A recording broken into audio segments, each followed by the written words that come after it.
namoro moderno e a internet. Será que o namoro moderno é aquele que a gente começa mesmo pela internet? Isso é um estigma, ou a gente pode ter um namoro moderno, sem dúvida nenhuma, mas ser fora da internet, né? Mas o que eu quero ouvir de vocês é essa questão. Muita gente, né, faz isso, diz que vai para a internet para conhecer melhor, aí pesquisa daqui, pesquisa dali para ter informação, e aí sim vai ter um encontro pessoal. Lógico, invertido não.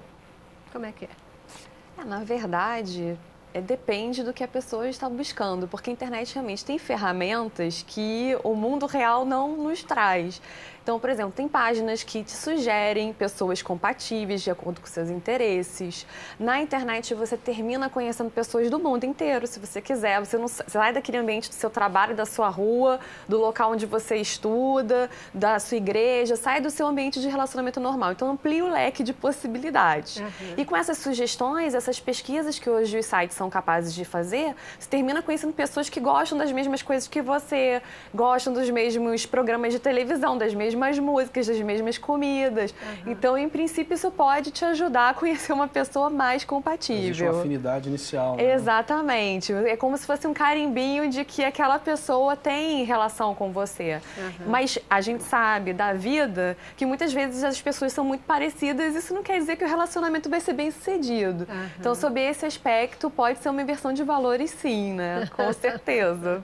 E, além disso, você tem a possibilidade de pesquisar sobre a pessoa, né? Eu acho que hoje a internet te dá a possibilidade de ser um investigador. Você lança lá o nome de qualquer pessoa num Google da vida, você pega um monte de informações disponíveis em nome daquela pessoa. Então, você também tem mecanismos para identificar se aquela pessoa é uma pessoa compatível com o que você está buscando. Eu digo até que você cair num golpe pela internet só cai realmente se quiser, porque é mais fácil de você descobrir que é um golpe do que fora da internet.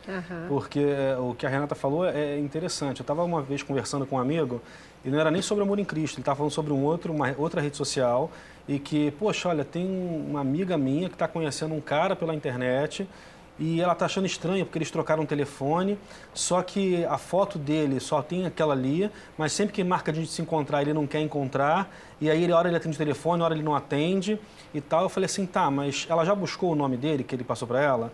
Não, mas só cai nesse lugar, não cai nada. Ou seja, falei, cara, se tem alguma coisa estranha, se ela busca o nome dele e não acha nada, se o perfil dele nessa rede social tem pouca informação, alguma coisa errada tem. Já põe o pé no freio, né? Já põe o pé no freio. Só que às vezes as pessoas não querem escutar isso. É claro, às vezes elas querem escutar outra coisa, né? Infelizmente. Às vezes aquela questão da solidão é tamanha, né? Que vai lá e cai na primeira que vem pela internet, deixa, né, se levar pelaquela cantada que está ali, e isso é muito perigoso. Quer ver uma coisa né? interessante que a internet possibilita para a gente?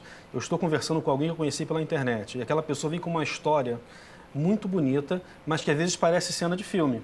A gente estava conversando aqui outra hora sobre isso, que o golpista ele fala que está apaixonado, que ele quer vir para conhecer, até que ele pede dinheiro para comprar uma passagem.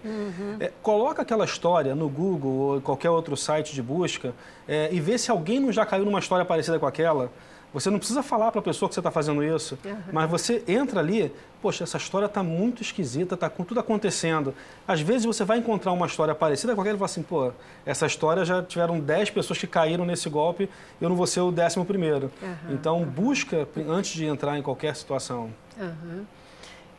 Só para a gente falar de positivos e negativos, né? Você estava falando dessa questão das características, da possibilidade mesmo da gente conhecer melhor a pessoa, buscar informações. 2 exemplos, 2 amigas diferentes, né? Uma que ela conheceu o marido dela, ele é de outro país, né? Estrangeiro e tal, mas impressionante, porque se conheceram pela internet, mas como eles são, não é iguais, mas como eles se combinam, né? Se completam. Como se completam, como que as características dele são, assim, aquelas necessárias para complementar as características dela, né? A gente, que é amigo, fica, assim, agradecendo a Deus pela bênção do encontro, porque era um sonho da vida dela, né? Casar, e já casou, assim, mais madura mesmo, mas... caramba, sabe, aquele par perfeito. É coisa de Deus mesmo. É uma outra amiga que também casou pela internet, essa já tinha o primeiro casamento e depois. E na verdade, assim, mas ela começou a tomar esses cuidados também, né?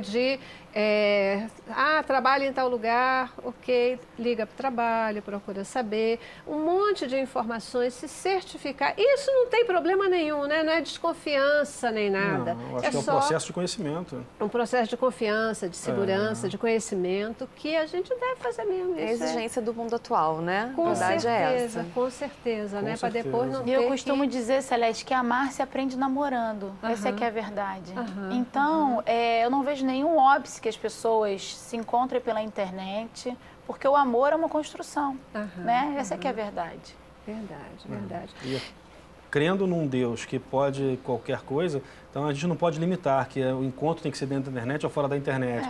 Eu acho que o certo ou errado depende de quem está buscando e onde. Então, tem gente que vai dar certo na internet, que a gente não vai, tem gente que vai dar certo fora dela ou não. Perfeito. Eu acho que essa palavra ela é muito bacana e é muito oportuna, porque o problema não é a internet ou não a internet. Sim. O problema é a tua postura, né? Como é que você vai lidar com isso, como é que você vai trabalhar essa questão, quais os cuidados que você vai ter, né? Eu sei que a gente está falando de amor aqui, mas não é muito diferente, me parece, daqueles cuidados que você precisa ter quando você vai fazer uma compra, né? Porque você tem que ter certeza que quem está o produto que você tem garantia, o produto que você está buscando, essa coisa toda, né? É engraçado. Que vai ser entregue aquilo que você está comprando. Por que a pessoa tem, às vezes, receio de colocar um cartão de crédito na internet, mas não tem receio de dar o telefone na primeira vez que está conversando? É verdade, né? é verdade. Para colocar o seu cartão, você tem um medo danado, mas para dar o seu telefone e seu endereço, no primeiro papo você já passa. Passar todos os seus dados. dados. Que é completamente errado. Vinícius, fala uma coisa para mim. No site que você lidera, como é que é o balanço? Você tem um balanço assim de encontros positivos? As pessoas acabam casando, mesmo o número de pessoas que se relacionam e acabam se casando, ele tem peso? Como é que é? Que dados você... Vamos usar o teu site, a tua experiência como uma amostragem. É bem legal. O Amor em Cristo ele existe desde 2003. Então, a gente já está no mercado há algum tempo, trabalhando essa parte do relacionamento. Hoje, a gente atingiu uma média de 10 testemunhos de casamentos por mês. Então, tem bastante gente casando e dando certo. Tem pessoas próximas a gente que se conheceram dentro do Amor em Cristo. Hoje em dia estão casados, com filhos. Ou seja, é uma história que realmente está se prolongando. São famílias pautadas na palavra de Deus, são famílias realmente saudáveis. Né? Então, existe uma base bem legal. Hoje, o Amor em Cristo é formado de 60% de mulheres e 40% de homens. Então, existe uma busca maior do lado feminino. Né? Também as mulheres têm um número maior do que de homens, não é? Porque não sei se a busca é maior, é só questão de proporcionalidade de população. Também. Mas isso não é negativo, não. Isso são só alguns dados estatísticos. Não acho negativo, não, imagina. Né? Então, existe esse peso, existe realmente relacionamentos que dão certo, existem depoimentos. Inclusive, no site, a gente tem uma seção que na homepage você consegue ter acesso, que são os depoimentos, que você entra ali e vê pessoas que falaram que se casaram pelo site. A gente foi contando só uma experiência rapidinha, que foi bem legal, porque quando tem que ser da vontade de Deus, é da vontade de Deus, seja na internet ou fora dela. Eu estava lendo um depoimento de um casal que eles moravam na mesma cidade, ele trabalhava nas Forças Armadas e ela trabalhava num banco. E ele sempre ia naquele banco que ela trabalhava e ficava aquela troca de olhares, aquele negócio, etc e tal. Só que nunca tiveram coragem de um falar com o outro, mas sempre aquela troca, até que ele foi transferido pelo trabalho para outro estado e nunca mais se encontraram. E aí ele falou que anos depois, ele navegando no Amor em Cristo, ele olhou um perfil e falou, será que é aquela pessoa que eu via no banco? E aí falou com ela confirmou que era aquela pessoa, como voltaram a se falar pelo Amor em Cristo, se casaram e estão casados hoje pelo site. Ou seja, é uma história bem bacana. Então, quando tem que ser da vontade de Deus, independente do local, vai ser. Né? Que maravilha, que maravilha. Quando recorrer à justiça para resolver as questões? Ai, Celeste, não, nem tudo são flores, né? Infelizmente, eu e a Elia, a gente trata das mazelas, né? O Carlos, ele só tem a parte boa, né? São os casamentos. E a gente, infelizmente, desfaz os casamentos. A gente tem que tomar cuidado, porque aquilo que se faz também, que se fala pela internet, é considerado infidelidade, né? E a consequência jurídica da infidelidade é uma consequência jurídica que poucos sabem. A lei do divórcio diz que o cônjuge infiel ou melhor, o cônjuge que é culpado na separação, no divórcio, ele perde alguns direitos, como, por exemplo, direito a pedir alimentos, direito de escolha sobre o nome. Essas são as sanções legais. E quando se infringe um dos deveres do casamento, e a gente está falando aqui especificamente de infidelidade, né, ele é considerado o cônjuge culpado. Então, portanto, esse cônjuge que foi considerado culpado, seja homem ou seja mulher, já perde de cara o direito de pedir alimentos, e a gente tem muitos casos ainda hoje na sociedade, né, em sua maioria de mulheres que dependem financeiramente do marido. Então, ela perderia esse direito de pensão se ela for infiel e perderia o direito de escolher sobre ficar com o nome de casada ou não. Então, é importante que se alerte para esse detalhe. Eu tenho um caso concreto, eu estou defendendo uma mulher que se divorciou porque o marido pegou ela numa infidelidade através de uma rede social. Ela reencontrou um ex-namorado dela na rede social, começou a trocar mensagens com ele e efetivamente se encontrou com ele e teve um relacionamento.